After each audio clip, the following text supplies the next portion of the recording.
17-year-old Sidney Barringer in the city of Los Angeles on March 23, 1958.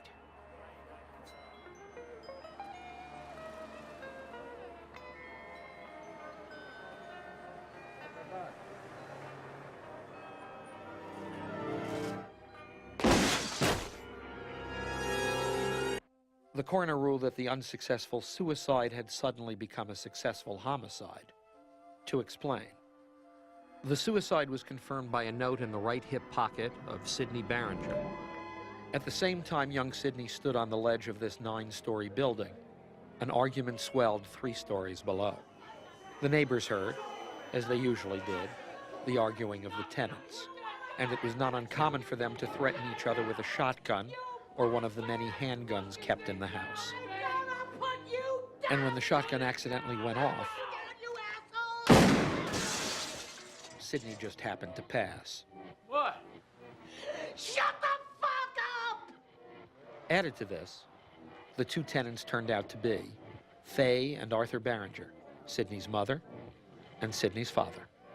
When confronted with the charge, which took some figuring out for the officers on the scene of the crime, Faye Barringer swore that she did not know the gun was loaded.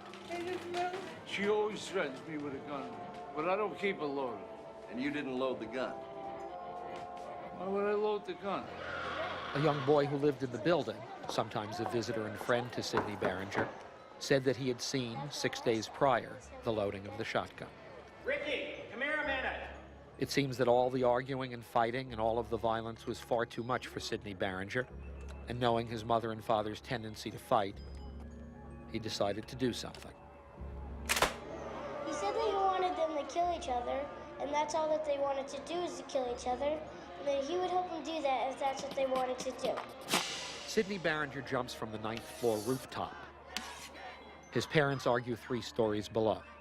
Her accidental shotgun blast hits Sidney in the stomach as he passes the arguing 6th floor window. He is killed instantly, but continues to fall, only to find, 5 stories below, a safety net installed 3 days prior for a set of window washers that would have broken his fall and saved his life, if not for the hole in his stomach.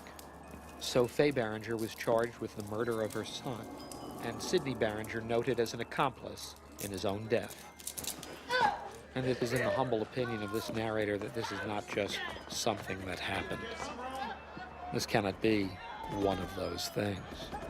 This, please, cannot be that. And for what I would like to say, I can't. This was not just a matter of chance. These strange things happen all the time.